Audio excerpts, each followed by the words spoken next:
جی ہاں، یہ بات اس معنی کر اور غور طلب ہے کہ یہ جیسا پچھلے سیشن میں ڈسکس کیا تھا کہ یہ ایک طرح سے آج کے زمانے میں نارمل بزنس پریکٹسز ہیں، اور اس کو عموماً لوگ اپنی اسمارٹنیس اور سوجھ بوجھ سمجھتے ہیں کہ ہم نے کس طرح سے دوسرے کے مال کو ہڑپ لیا کر لیا، اور یہ بات اتنی شدید ہے اور سخت ہے کہ اس کے لیے قرآن نے جب یہ کہہ دیا کہ وہ آگ میں جلائے جائیں گے، یعنی جو لوگ بھی دوسروں کا مال غلط طریقے سے کھاتے ہیں، وہ کوئی بھی انداز ہو، رشوت کا ہو، لین دین کا ہو، جمع خوری کا ہو، مصنوعی قلتیں پیدا کر کے دام بڑھانے کا ہو، کسی کی مجبوری کا فائدہ اٹھا کے چیزوں کو مہنگا اور سستا دیا جائے، یعنی اس سے سستا لے لیا جائے کیونکہ وہ ایک ڈیسپریٹ سیل ہے، مجبوری میں کوئی آدمی کچھ بیچ رہا ہے اور ہم قلت کی وجہ سے کہ چیز یہ کم ہے اس کو مہنگا بیچیں، تو یہ ساری پریکٹسز جو ہیں یہ اتنی شدید ہیں کہ ان کے لیے یہ چیز کہی جا رہی ہے کہ وہ لوگ آگ میں جلائے جائیں گے۔ اب یہ نار کا جو لفظ ہے آگ کا، یہ کئی معنوں میں قرآن میں استعمال ہوا ہے، اور جیسا آپ نے کہا کہ یہ یہاں کی زندگی کے لیے بھی اور وہاں کی زندگی کے لیے دونوں پہ احاطہ کرتا ہے۔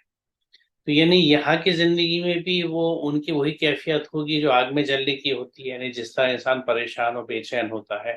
نقصان ہوتا ہے اس کو، وہ کیفیت یہاں بھی ہوگی، اور آخرت میں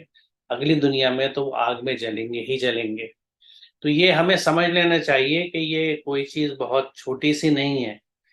کیونکہ ایک ہمارے عام تصور جو، کیونکہ اکثر میں یہ سوال خود اپنے آپ سے پوچھتا ہوں کہ اتنی سخت چیزیں ہونے کے باوجود بھی لوگ پھر اللہ کے احکامات سے ہٹ کے کیوں چلتے ہیں؟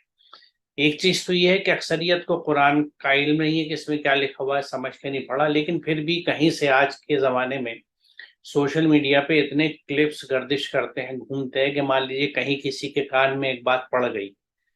اب یہی آیت اگر پڑ گئی تو پھر اس کے باوجود بھی وہ کیوں نہیں رکتے، اس کو ویٹیج کیوں نہیں دیتے؟ اس کی ایک بڑی وجہ مجھے لگتی ہے کہ صدیوں سے نسل در نسل ہمارے یہاں جو ایک چیز چلی آ رہی ہے کہ کس طرح سے اللہ تعالیٰ کی معافی کا تصور ہے،